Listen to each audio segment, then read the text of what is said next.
sekarang ni kamu boleh archive kamu punya mailbox sendiri. Okay. So kalau dulu mailbox kalau 5.5 punya version maksimum dia 2 gig. Sekarang apa itu 2010 dia boleh sampai 64 gig. Kita punya itu bergantung kepada size kamu punya kamu punya database memori. Kalau lebih besar memori kamu, lebih besarlah allocation untuk setiap mailbox tu. So, sebab ini mailbox dia akan growing kan, dia akan membesar. So itu kita akan allocate lagi. So bergantung pada berapa size kamu punya storage yang kamu ada dan berapa client atau berapa mailbox yang kamu ada lah. 64 gig itu maksimum yang kamu boleh gunakan untuk satu mailbox, bukan satu database. Kita punya sangat ini kita guna masih kita pakai adalah 2 gig. Ya. So nah inilah yang perlu kita set permission di mailbox server. Okay, ini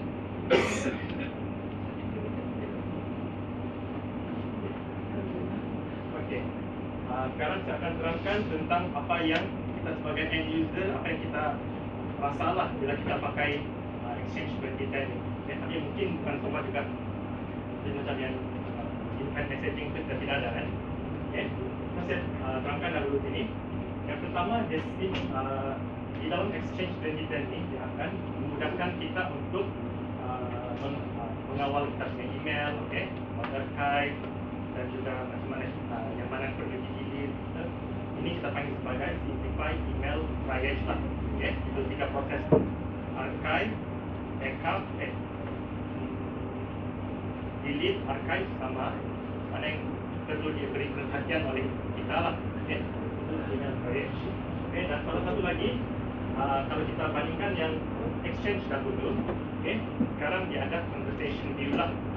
Conversation view ni kalau kita bisa gunakan Gmail, okay, kalau macam dia sudah satu kepala lagi header dia kan, dia akan terus menjadi sub lah.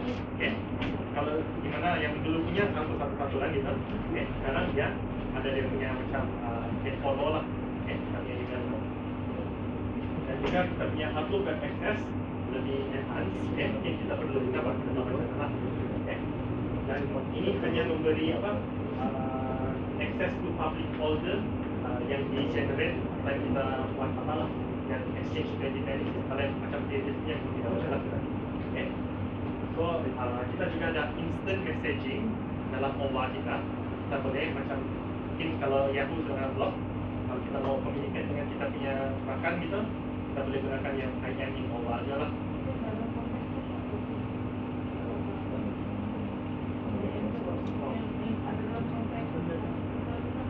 Ada pakai boxes ni.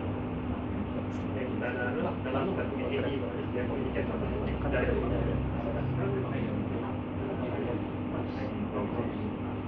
ini belum.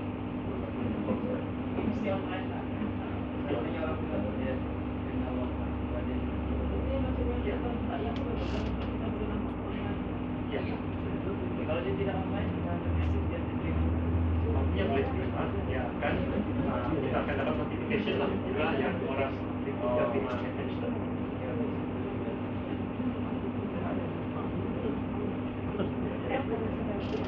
Kita juga boleh buat text messaging lah do OWA, okay. Dan juga sekarang kita ada multi browser support, okay. Text messaging.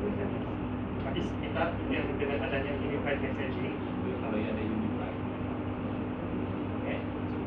Dan kalau satu lagi, jadi kita boleh delegate access macam yang saya cakap tadi lah.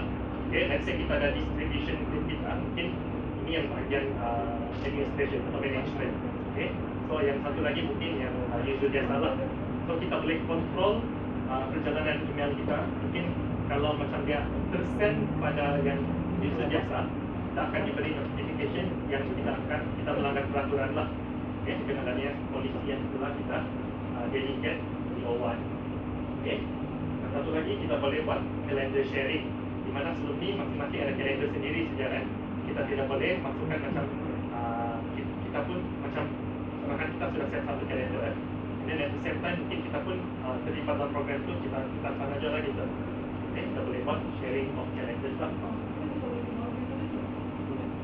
Boleh kalau dia taruh dalam public.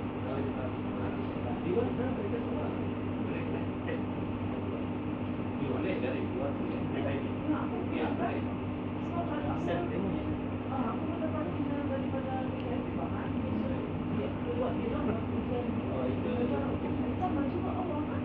Ya. Sampai dalam. Ada jualan.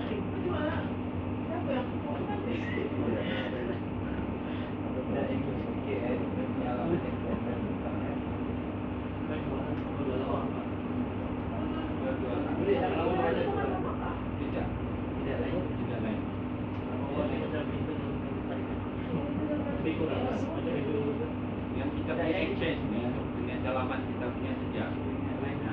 Dan maksudnya kita boleh kontrol kita punya email, kita boleh kontrol dia punya size belakang. Boleh. Ya, boleh. Okay. Di exchange yang sebelumnya ni kita ada satu macam yang aging function. Kita macam pager lah dulu. Sekarang di exchange 2010 tidak ada sudah lah. Okay. Kita ubah pada yang lain lah. Okay.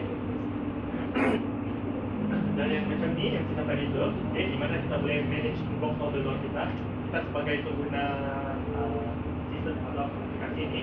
Okay, kalau kita boleh lihat ada conversation view lah. Okay. Siapa yang terlibat dalam email tu semua di dalam sana lah. Okay, dan conversation view. Kita juga buat filtering of email messages. Dan satu lagi, kita boleh ignore lah kalau macam spam itu balik-balik masuk. Kita boleh ignore email tersebut lah. Lain kali dia terus tidak diabaikan itu saja lah. Okay. Ya, conversation. Okay. Ini contoh yang open access lah. Kalau yang sudah pernah masuk tu dikurang lah macam ni kan.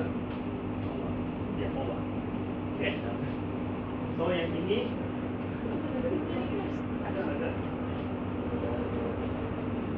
Okay. Ini yang bahagian unified messaging lah ini. Ya, tidak ada. Tapi kita share sajalah kan. Dan kita boleh buat lah. Okay. Salah satunya voicemail lah. Okay. So voicemail ni dia ada text preview juga. Okay, mungkin macam yang kalau kita ada masalah kan, kita boleh dengar. Jadi kita boleh gunakan text preview. Apa yang dicakap oleh orang tu dia akan convert dengan dia ada 75% accuracy lah. Okay. Bisa.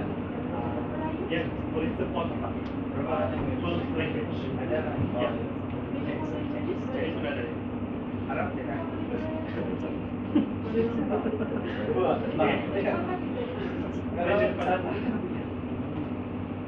Selain daripada itu kita juga ada personal auto attendant. Apa kegunaan dia? Itu adalah macam let's say kalau kita dapat message dari mungkin saya dapat message dari itu, terus mungkin saya tidak di office sekarang, jadi saya boleh auto reply lah. Kita set kita customize dia. Itu auto attendant. Kita boleh buat find me macam sekarang kita mungkin saya mau cari apalah Steven gitu kan, sama ada di office sekarang. Kalau Steven ada simpan message sama di office itu, kita boleh job search orang tu lah. Okay. Seperti itu lah. Okay. Kita juga boleh lakukan yang macam X play Y message. Okay. Let's say kalau macam Steven je lah konteks saya. Okay. Kalau Steven yang konteks, saya mau mainkan message ini saja. Itulah dia punya contoh. Okay. So dia menggunakan format MP3 lah sebagai dia punya apa ni yang voicemail kita tu. Okay.